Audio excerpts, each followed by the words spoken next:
Hey everyone, it's Garcias on Wheels and I'm back with a baking video.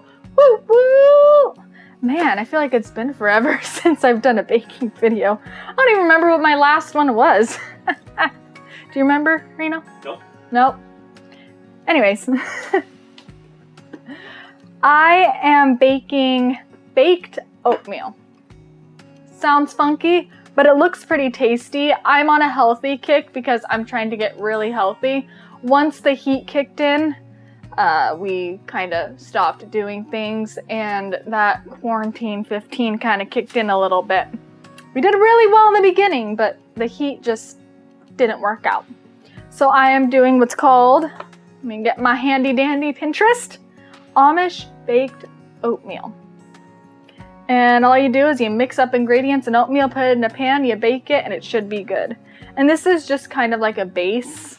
You can add different things to it. You can add strawberries, you can add chocolate chips, you can make it however you want. This is kind of just a base. And I'm actually gonna make it more fall inspired because it's September and it's fall even though it's 110 outside. It's still fall in my heart, okay people? I'm ready for it. Are you ready for it? Let me know in the comments. So it's pretty simple. I got one bowl here. Normally I'd have my big mixer, but this doesn't really take a whole lot of effort, which is really nice because then it's less mess. You're just cleaning one bowl and a couple of other things. So what I'm going to start off with, it says preheat oven to 350 degrees. Check. Then it says butter an 8x8-inch baking dish. Well, I don't have 8x8. I just have this dish, which is going to be close enough. It's my smaller pan. It works. And then all we have to do is mix all the wet ingredients and then stir in the oatmeal. Pretty simple. So let me get the actual recipe. So it calls for 1.5 cups of milk, preferably anything but skim. So I think you can make this, you know, with almond milk if you're feeling it, but it says not to use skim milk. I have 2% and I'm gonna pour it in here and hopefully it didn't spill anything. And it says 2 large eggs. I don't know what makes them large. They kind of look like normal eggs to me, but that's just me. Okay, fine, we'll do it that way. Come on, egg. There we go. And try not to get shells because shells are not fun to eat. Then it says 1/2 cup of maple syrup or packed light brown sugar. I don't have maple syrup and I'm trying to make it healthy, so I really don't want to use brown sugar. So I'm going to make it with honey. I'm kind of a honey snob. You can ask Reno. I visit all the farmers markets, but because we haven't been able to do that, I've been kind of trying to find it from like Sam's Club and Costco. But I like the farmers market honeys, you know, the local honeys. Plus they're good for my allergies. So I got my 1/2 cup. I'm sure any kind of sweetener will do. This is just what I'm using. If I had maple syrup, I'd do maple syrup.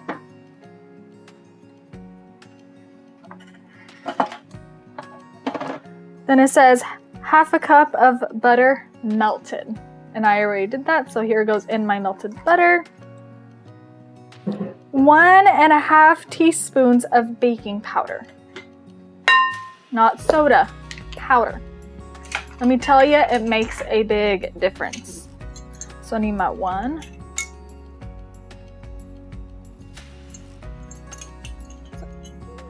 Yeah. Okay, just making sure. Teaspoons. Scrape it. We got 1. And then where's my 1/2? 1/2.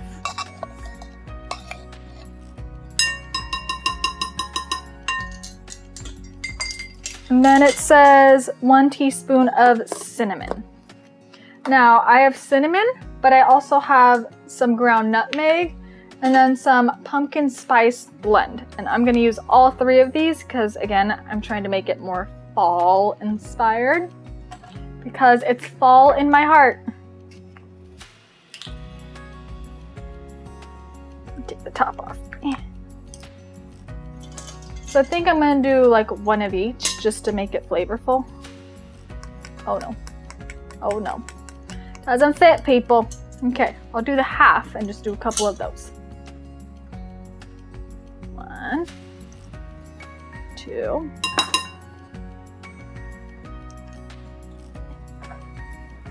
Get a little bit of nutmeg. Now nutmeg is very flavorful, so you just want to use a little bit in there.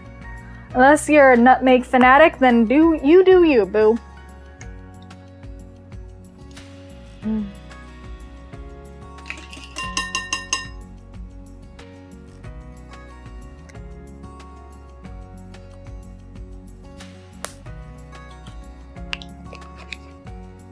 And then do a little bit of this pumpkin spice blend, which probably has all of it. Cinnamon, ginger, nutmeg, allspice. Yeah, it's essentially what it is. Just like a little pumpkin-y.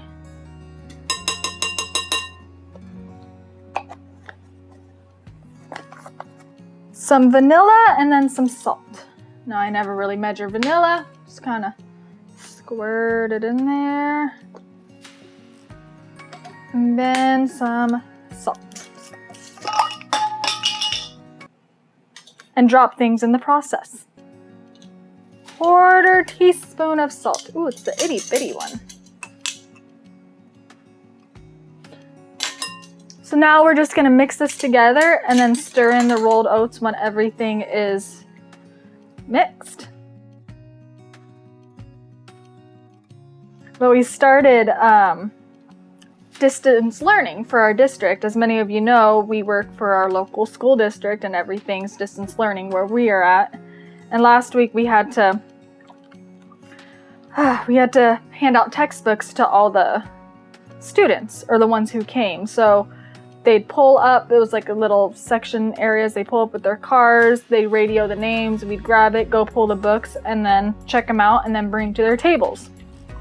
Well, books are really heavy when you have to carry all of them at once. And it wasn't just like a couple hours we did this, it was all day. I think it was from 9 to 4 with a 1 hour break in between. Let me just say that my shoulder muscles are still hurting. I'm telling you this story because I'm mixing this and for some reason my arms are dead. So, just trying to mix here. So the next step is to add in your oats in a cup. The next step is to add in your oats and use your words properly. And it calls for 3 cups of oats. And I'm just gonna dump it in and mix, mix, mix, mix.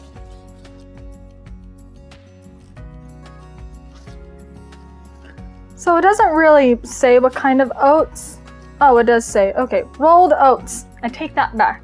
I didn't see it, which is what I'm using, but I'm sure any oats will do. I'm not sure about steel cut. Steel cut's kind of small and grainy.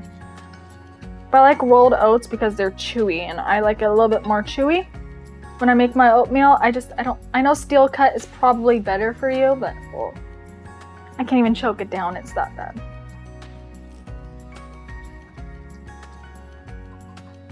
Okay, this looks all mixed up. Let me put my stuff aside here. So now we're gonna put it in our baking dish.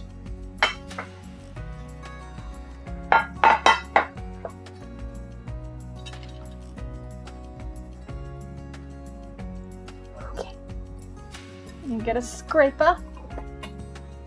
Get all these oats in there. And all the juices. And then it says to level it evenly.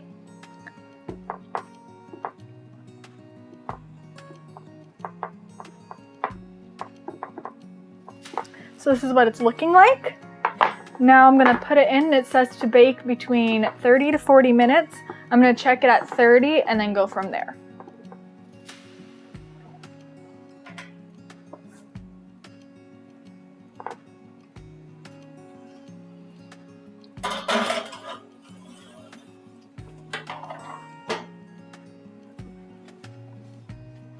And then I'll be back when I bring it out. So I had this baking for about 35 minutes. I checked it at 30. The middle still felt like it was a little squishy, and I just like it a little bit more cooked, so I put in there for another 5 minutes. And this is the result we have. It smells so yummy. It smells like fall right now. And I am going to cut into it. It said let it cool slightly to get a cleaner cut. And it is best served warm, which is exactly what I'm doing. Cut, cut, cut. Cut, cut, cut.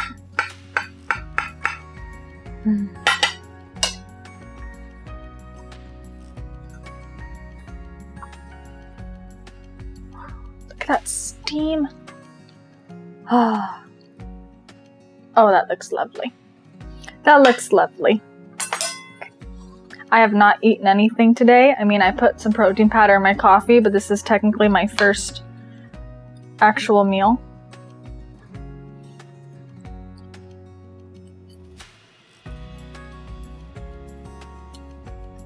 That's good stuff. Try not to talk with my mouth full, Reno. It says I shove food in my mouth and then I start talking, which is a lie. I only slightly do that. This is really good. Whew, I'm sure once it settles a little bit more, or not settles, sets a little bit more, it'll be less crumbly, but it is definitely.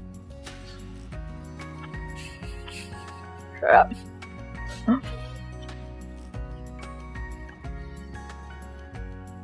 I'm gonna chew into the microphone if you don't behave. Want me to get you a snow shovel? I'm gonna chew into the microphone if you don't behave. Enjoy that. Anyways, I highly recommend this recipe. I'll link it down below. If you've enjoyed this video, like and subscribe, and check out ones like my Amish baking bread, since this was an Amish baked oatmeal. And I'm gonna finish eating this, and I'll see you all in the next video.